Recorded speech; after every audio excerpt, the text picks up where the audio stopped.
Is film a dying industry? No, I don't think so. Absolutely not. I think we'd always need movies. We'd always have audiences. But less and less. Less people are going to cinema.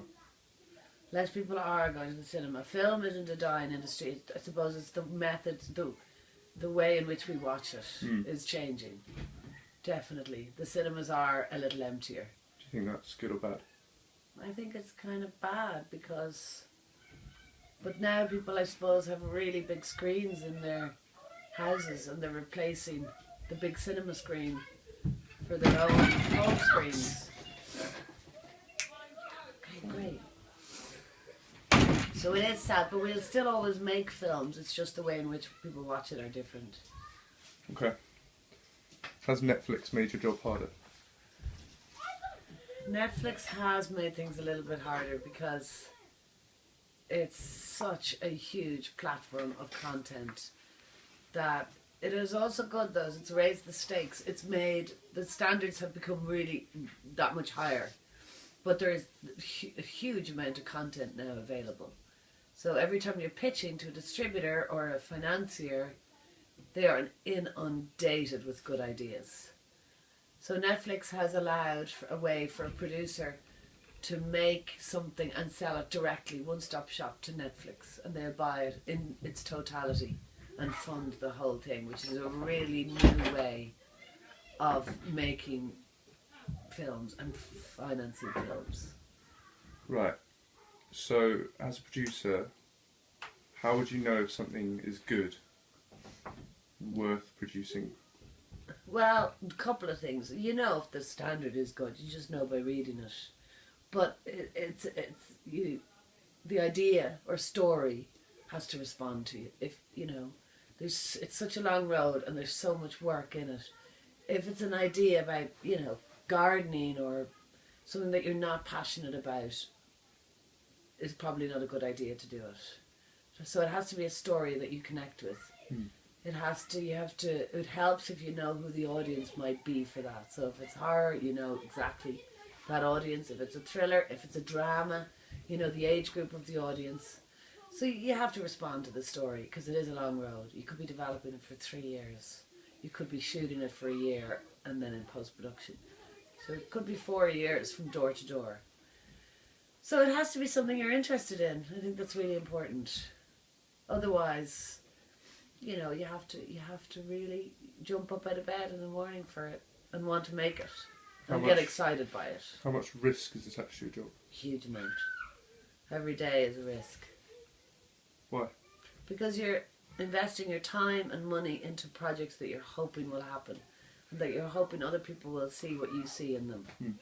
So you're taking that punt first, and you're definitely investing time and you could be investing money, to create a package which can take months before you get any money in. So you want to create a really good package, which is the story and maybe the writer, and you're putting together a director and all those things, which is such a collaborative medium, but you're taking a punt on all those things that is going to end up making a great film. Is it worth it? It is worth it when you see it on the big screen, and if it's winning awards and audiences are appreciating it, that makes it worth it. Yeah, definitely. But it's a long road to get to that. Do you ever think, why am I in this? Yeah, I do. When? Regularly. What would happen to make you think that? Oh, just some projects can be difficult, some projects can be, and it's very competitive out there. Some projects can be difficult to fund, but it gets there eventually. Sometimes just things take longer, or you have to be really careful on where you put your energy. You might have a number of different projects, and you have to choose which horse you're backing, I suppose, all the time. So it's just important you make the right choices on what you invest your time and company and money in. So you could be involved in a project and not invest energy in it? No, every project you'd be involved in, but you could have 4 or 5 or 6 on your slate. So you have to make the right choices all the time to progress each one. So you'd be energetic and passionate about each one, or they wouldn't be on your slate. But you just have to make the right decisions at the right time as to which one you're going to push harder. So if you sat with Netflix, you'd have to make the right decisions which one or two that you would pitch to them. Yeah. And that it's the right one, suitable to them, and you know their background and what they're looking for in their audiences. Will you ever sit with Netflix? Yeah. You haven't yet. I haven't yet, no, but I will. This year we will. We have Is it that a lined up. conscious decision? Yeah, definitely.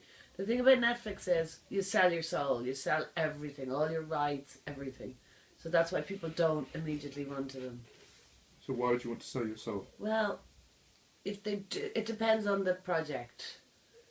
They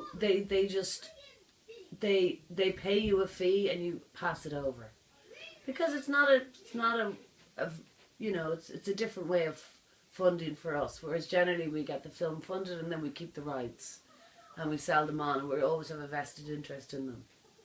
So it's just a very different way of working as a producer. Does it make your job easier? It would if it happened. Yeah, that's a good question. It might be very frustrating because they could do something that you didn't intend to, or they could sell it a different way. But generally, Netflix, it's a particular platform that we all know how it works. Okay. So it's just a different way of funding it. How did you get into film? I had a passion for it, and I wanted to. I worked with one of the top producers at the time in Ireland, so I just approached him and started working with him and started learning the ropes. Well, and just like that. Yeah. Okay. All right. Thank you. Thanks, Peter.